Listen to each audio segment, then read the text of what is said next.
Welcome back to another episode of Fearless Society. We are so glad that you're joining us again this week. We are talking about fasting and the spiritual discipline of fasting. So let's get into it. You're listening to the Fearless Society podcast. We're building a community of fearless Christians who boldly live out the call that God has placed on our lives, who aren't afraid to talk about who we are and what we believe. Following Jesus today isn't easy, but it is worth it. Our goal is to come alongside you as we encourage and equip each other to live boldly and fearlessly, because a fearless church begins with us. Together, we are the Fearless Society.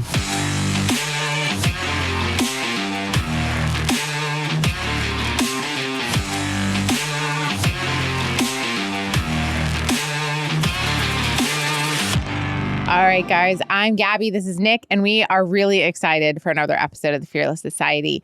Before we jump into our topic of the day, Nick, what is your favorite food? Oh, just putting me on the spot, huh? I am. I have no idea. You just love it all. I just love food. Yeah.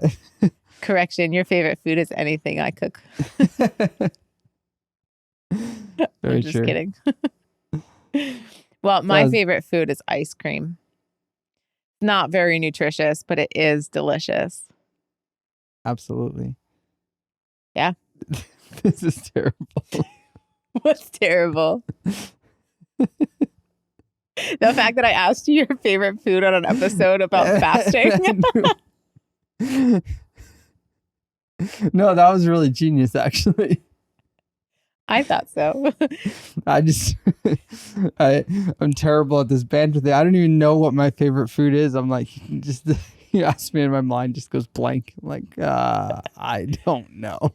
So what you're saying is for the next episode, I should ask A you little warning tomorrow so you can prepare for it. All right. On next week's episode of the Fearless Society, we'll be answering the question. I may be answering your question. All right. All right. So we are getting into the topic of fasting. So to kick us off, Nick, why don't you answer the big question? What is fasting? Yeah. And actually, before we get into that, I just, this is something that fasting is something that I think I really need more of in my own life. And so my hope and prayer is that this episode, as we record it, will kind of be a jump start for me to build this as a stronger spiritual discipline in my life. And I don't know about you or any of you listening, but if fasting is something you're not used to doing as a spiritual discipline, it's probably not something you're looking forward to adding as a spiritual discipline. Because even though I may not know what my favorite food is, I do know that I like food. And it's not sure I want to fast from ice cream right about now. Yeah. Just had a heat wave. Yeah. But so anyway, so fasting as a spiritual discipline, there's different kinds of fasting, but fasting as a spiritual discipline is just abstaining from some regularly enjoyed good gift of God for a spiritual purpose. And typically that thing that you're abstaining from is food. As we typically talk about fasting, although we'll get into a little bit later, I think that can include other things as well. And so there's fasting that's done for dietary reasons or health reasons. There's fasting that's done for in advance of medical tests. There's different types of fasting, but we're talking about the spiritual discipline type of fasting, which is abstaining from something for a spiritual purpose. So just skipping a meal and going hungry because you forgot to bring your lunch that day isn't fasting. Although you could forget your lunch and then turn your missing lunch into a fast. But if you're just not eating a meal and you're just continuing to do your normal daily things, that's not the spiritual discipline of fasting. Yeah, I think it's really easy, especially in the world we live in, we hear about all these different types of fasting and how, you can fast for this health benefit. You can do this for fasting. Oh, well, if you fast on a regular basis, you'll lose weight.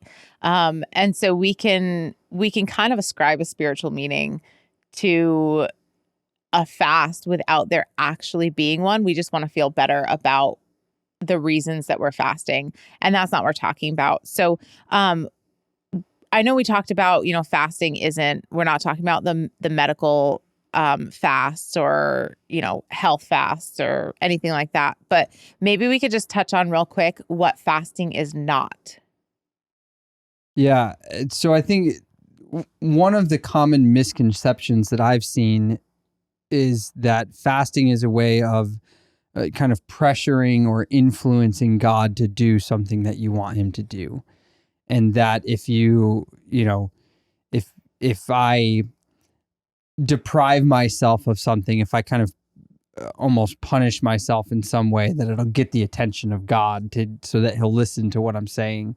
That's kind of like how idol worship happened in the Bible. Absolutely. Like I think of Elijah and the prophets of Baal, and how Elijah was mocking the prophets of Baal because they were cutting themselves and they were doing all of these things to their bodies to try to get the attention of their God so that he would act on their behalf. And Elijah's like, yeah, your God's not God. Meanwhile, he douses his altar in water and does everything he can to keep his altar from being consumed by fire. And yet God shows up and shows himself to be the one true God. Yeah. Yeah. And so in a similar vein, fasting is not a tool to manipulate God. So, this is not something that we do to get what we want out of God. The other thing that fasting can be, but I don't think that true biblical fasting should be is it's not asceticism, which is just the practice of self-denial that is typically a self-denial that's kind of comes with it a sense of self-righteousness. Like, I'm making myself more holy by denying myself of something. And so it's the official definition from Webster's dictionary is the practice of strict self-denial as a measure of personal and especially spiritual discipline, the condition, practice, or mode of life of an ascetic, rigorous abstention from self-indulgence. And like I said, it's often attributed with this kind of idea of like self-righteousness, that I'm making myself better or more holy by doing this. Kind of,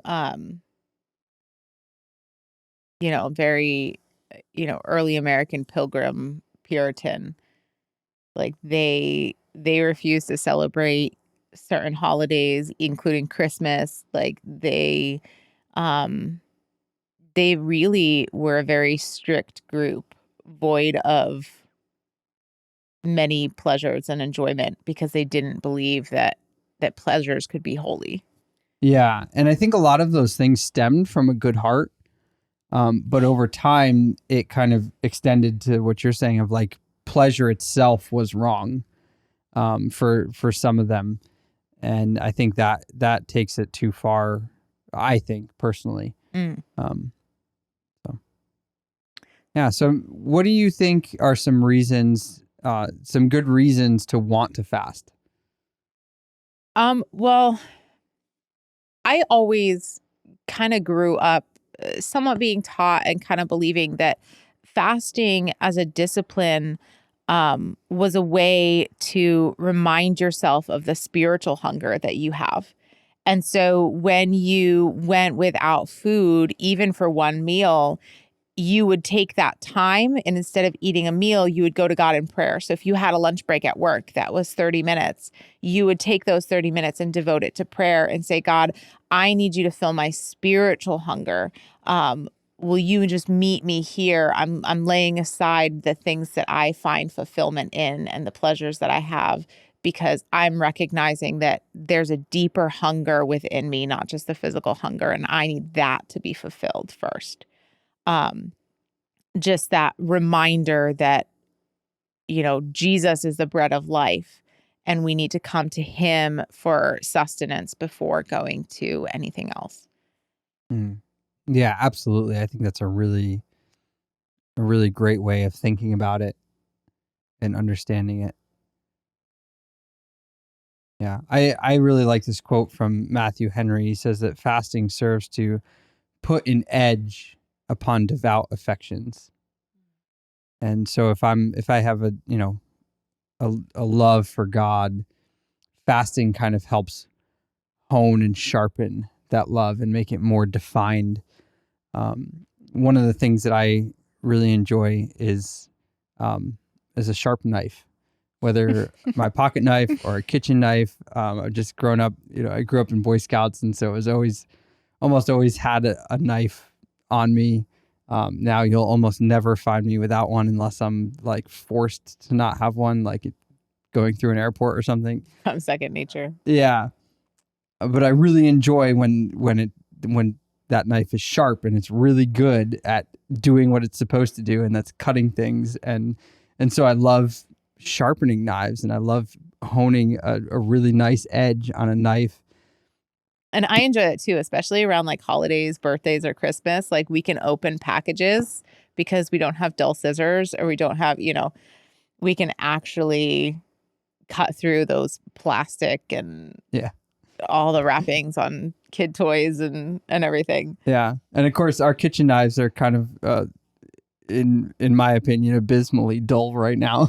So one of these days I'll get around to touching those up again. But I think fasting really does, it puts an edge on my spiritual life and on my love for God, by kind of removing some of the, when you sharpen a knife edge, you're kind of removing some of the chips and the wear and the deformation that's happened from the use of the blade.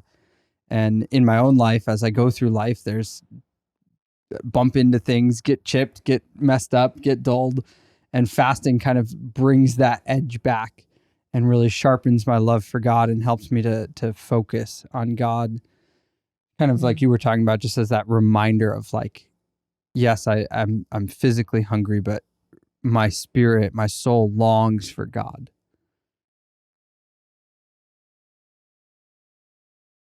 So what then should fasting do?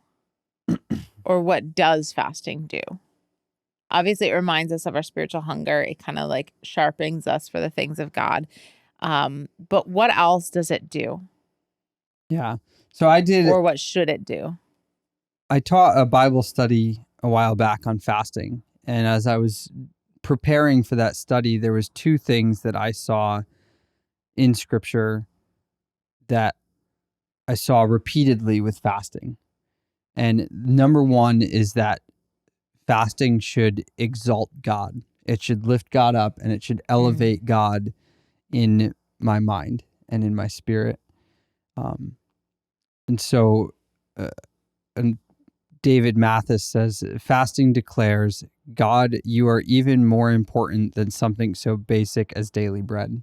And so when I give up food in order to focus on God, I'm declaring to God with my life, with my actions, God, you are more important even than my daily food. And if it's something other than food, again, it's just a declaration to God. God, you are more important in my life than whatever this thing is that I'm giving up for this time.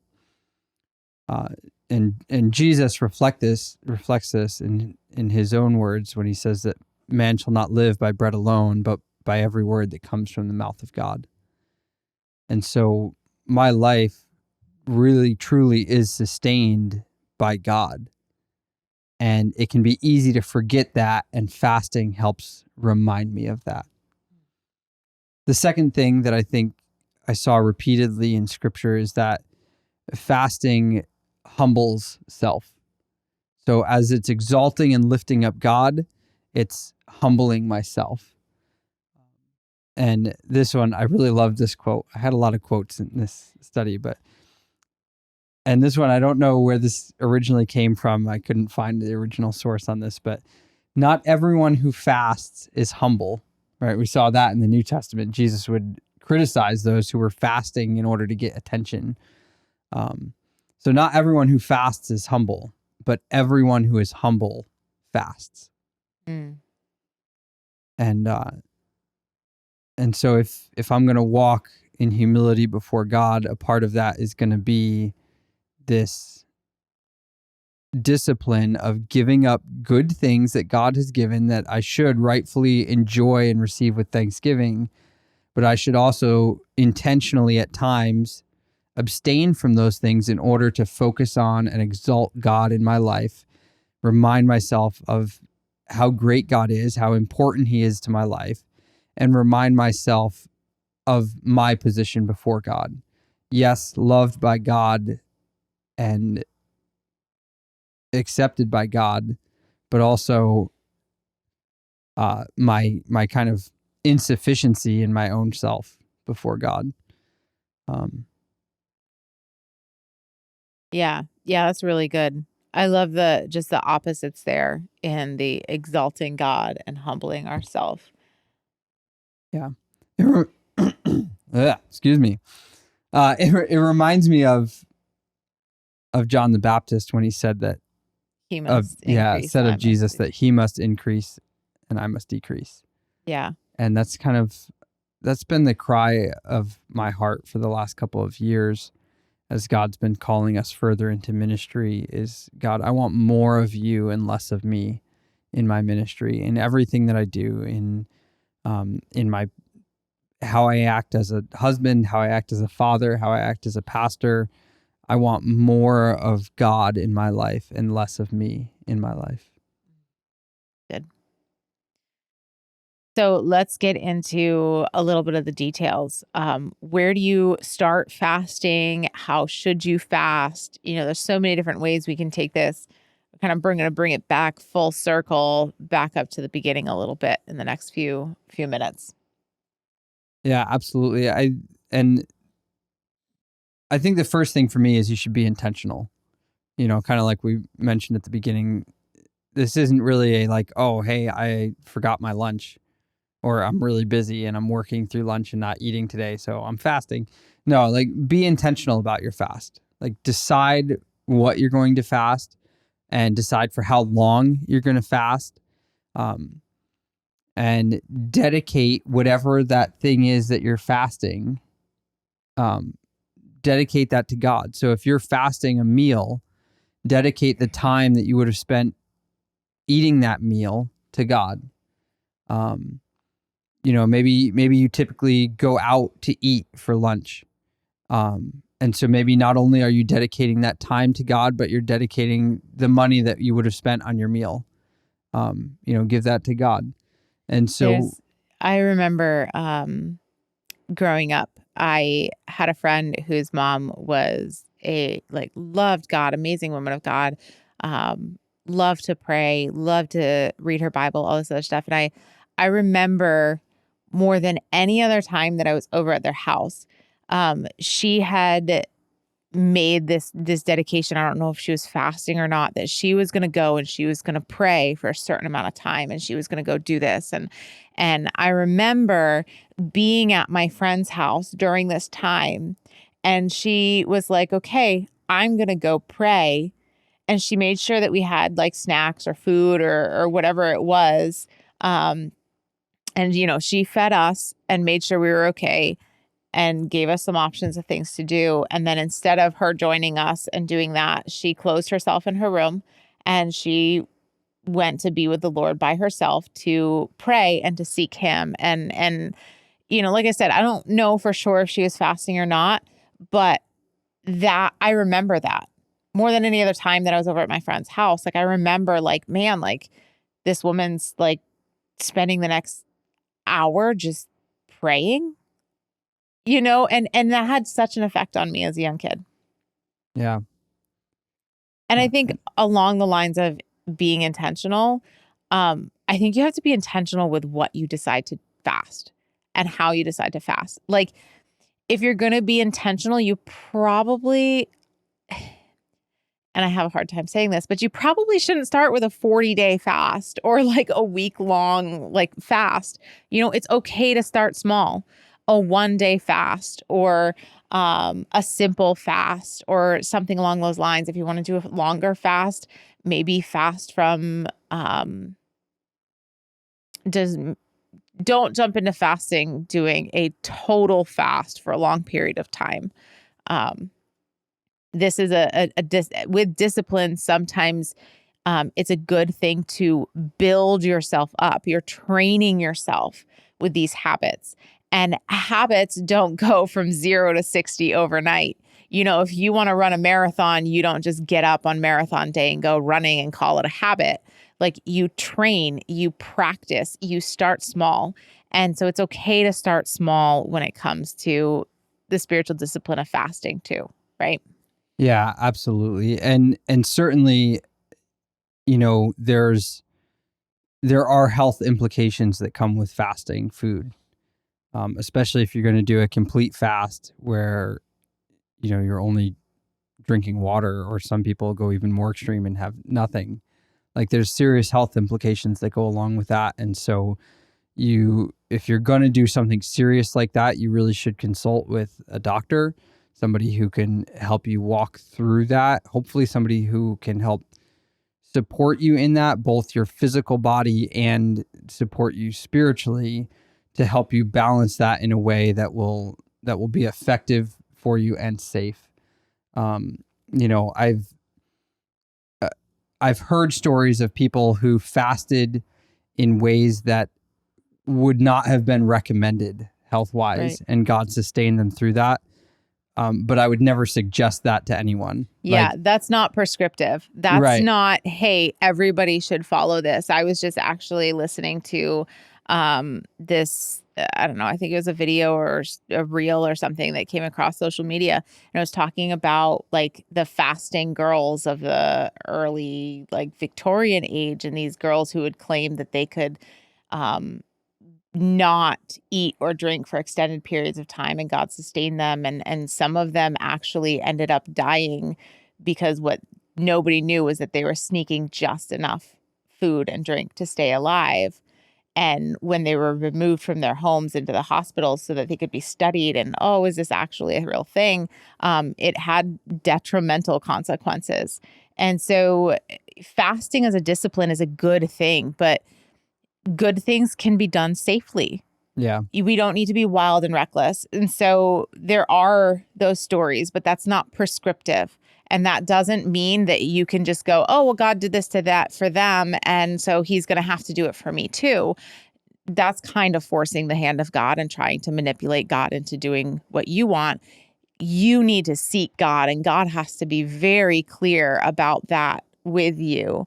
And even then, you should still seek some medical advice, seek some wisdom and insight on how to go about practicing a extended fast in a safe way that honors your body that God created and gave to you. Yeah, absolutely. Wisdom, discernment, and honoring what God's given you are all things that I think should come into serious play when you're talking about fasting. All right, so we've kind of given a warning as far as medical warnings, doctor warnings are concerned about fasting.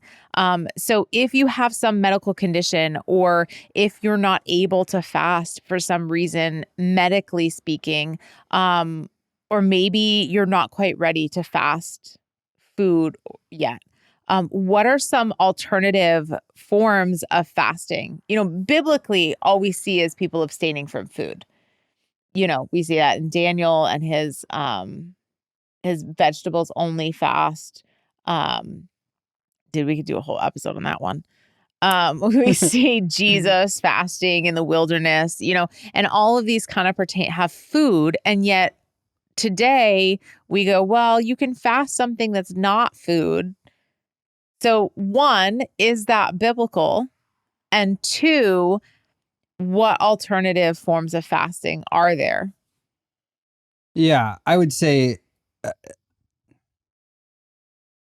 my opinion on this is that fasting of food is kind of the primary means that the spiritual discipline of fasting happens, because food is such an important part of our daily lives. That said, I think that the principles of fasting, this abstaining from some good gift that God has given you for a spiritual purpose can be done with any good thing that you enjoy, that God has given you. That could be fasting technology for a period of time. It could be, it could be fasting certain types of food for a period of time. It could be fasting, any number of things that you enjoy that God has given you that you typically receive in joy and thankfulness. You could abstain from those things for a period of time in order to focus on God. And I think that those principles hold true. I think one of the things kind of going off of this is that if you want to fast and you want to take that something good and take that time that you would have spent on that and really seek God, I think that God can reveal the areas in which you can fast. I think a big one is, when I prayed at one point, like, okay, God, like I want to fast, but um, I had been like pregnant or breastfeeding for like years and years and years. And so, you know, slowly over the next couple of weeks, I realized, hey, wait a minute. When I'm upset, I find my fulfillment or I find my comfort in food or sugar or chocolate. And so it was like this slow process of learning how to say no to those things in order to seek God's comfort, God's peace first. And while I didn't ever do a complete fast, the fast that I was walking through was a fast of immediately turning to other things. And so now I walk through life and I go, man, I really need some chocolate. And I ask myself, okay, Gabby, do you need chocolate? Or are you trying to find fulfillment and comfort in something other than Christ? And so I think that's a form of fasting too. But the point is that if you're looking to fast, if you're looking to place that spiritual hunger and really focus on that so that God can fill that, pray. Ask God, I want to fast, but I'm not sure where to start. And wait for his response. Be open to hearing from him because he'll reveal the areas in which you can begin to fast. Yeah, that's a really good point. Cool. I think I can't let this one go without saying something. You know exactly what I'm talking about. Exactly what you're talking about. So many people like to do what's typically referred to as a Daniel fast, where they will only eat fruits and vegetables, kind of following the diet that Daniel kind of prescribed for himself and some of the other Israelites when they were carried off into Babylon, and they refused to eat the food, the king's food, because it was not kosher. It was unclean. And so anyway, I think you can certainly do a fast where you only eat fruits and vegetables. I don't think that what Daniel and his friends were doing was a fast. They were not abstaining from something that they normally ate. They were saying, no, these are things that we don't normally eat because they're unclean, and so we're not going to eat them. Just give us the stuff that we can eat, the fruits and the vegetables. So anyway, nothing wrong if you want to do a fast where you're only eating fruits and vegetables. I've just always been like, that's not what was happening there. That wasn't a fast. But anyway. So side tangent. Yeah. The last thing before we kind of summarize everything that we've talked about in this episode is when you're done with your fast, don't forget about breaking your fast. What do we mean by that? Yeah, so there are good ways and bad ways to break a fast, both physically and spiritually, I think. The physical side of this, I don't feel like I'm qualified to speak about. So speak to someone who understands fasting and nutrition and those sorts of things about that. But you do have some experience. Yes. So Can you share that story? This was not a fast, but I spent a few weeks in, I believe it was in the Dominican Republic. I'm not sure. I think it was the Dominican Republic on a short-term mission trip. I was there for, I think, 2.5 weeks ish, and eating a lot of just like fresh home-cooked foods, a lot of light meals, and it was delicious food, like really good. And then we had like a red-eye flight back to the States and got picked up from the airport like the middle of the night, like I don't know, it was like 2 or 3 o'clock in the morning, and we stopped at this restaurant, and because we were all really hungry, and I got a sandwich, a Monte Cristo, which is like a deep fried ham and cheese sandwich with like syrup and powdered sugar on it. That was a terrible idea. I felt terrible, and I only ate like half the sandwich. So yeah, so when your body is not used to eating the things that you normally eat, if you jump right back into eating those things, it's not going to go well for you. Yeah. So again, if you're doing a food fast, really, it is very wise to consult somebody, your primary care physician, a nutritionist, a doctor who can help you walk through that and do it safely. And you could just say, hey, I want to fast for religious reasons. This is how long I really want to fast. What's some nutritional tips for while I'm fasting? What is some nutritional tips, or what's some tips for breaking my fast at the end so I'm not in pain and I'm not like wrecking my body? Yeah. It is wise. Yeah. So anyways. Yeah. And I'm sure there's good information on the internet as well, along with lots of bad information. So just be careful where you get your information from. That's the physical side of breaking your fast. But I know you wanted to talk about the spiritual side of breaking your fast too. Yeah. And I think that as we break a fast on the spiritual end, we should break our fast with thanksgiving, right? And that we're returning to whatever that thing is that we've been abstaining from with thanksgiving to God, both for that thing that he's given us and for the opportunity to approach him and be in his presence through our fast. You know, I've seen in my own life and in the lives of people near me at times this going into a fast and just you get to a certain point in the fast where it's like you're so focused on the thing that you're abstaining that you miss out on focusing on God.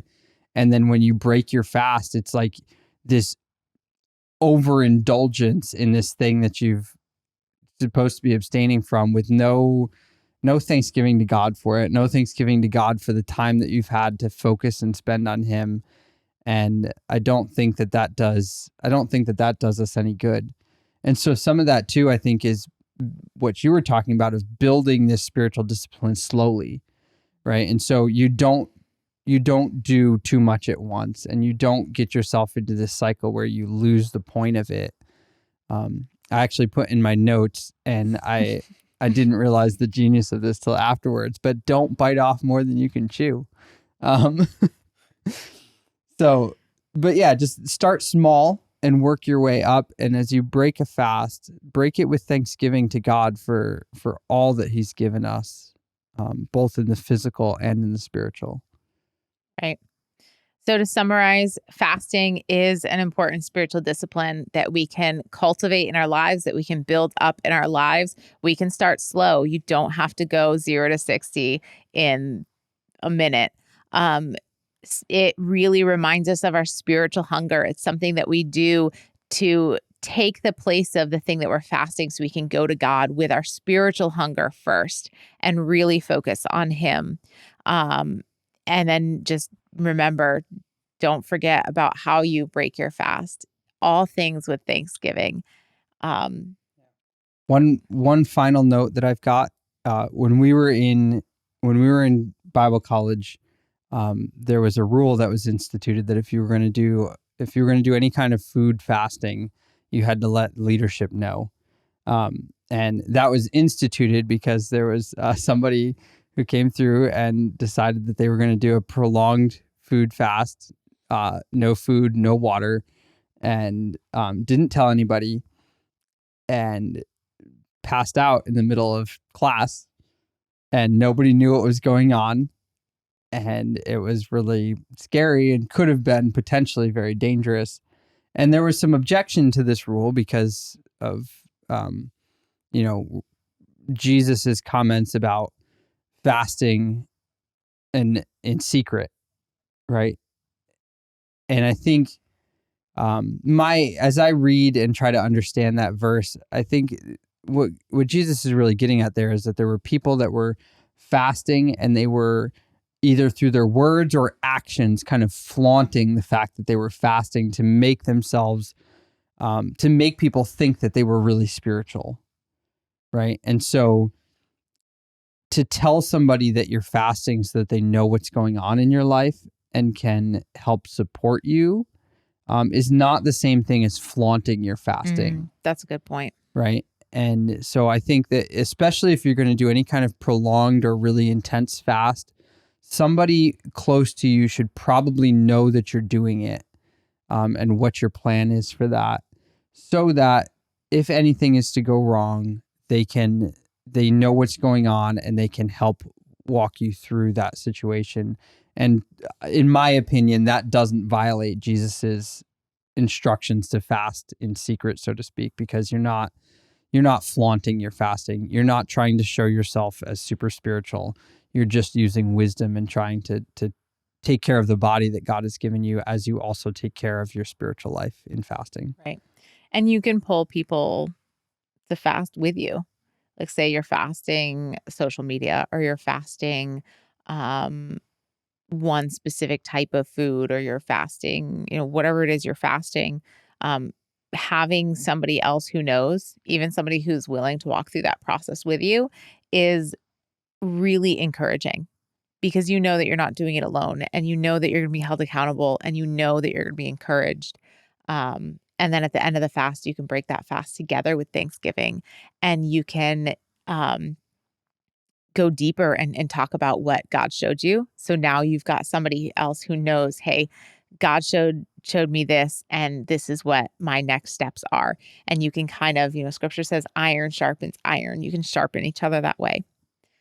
Yeah. Yeah. Corporate fasting can be really powerful. It really can be. So, yeah. Wonderful. All right.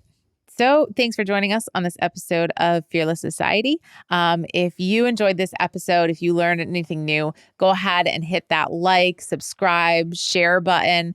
It really helps us reach more people with the message of fearless living and how these spiritual disciplines help us to live a fearless life. We'll see you guys next week.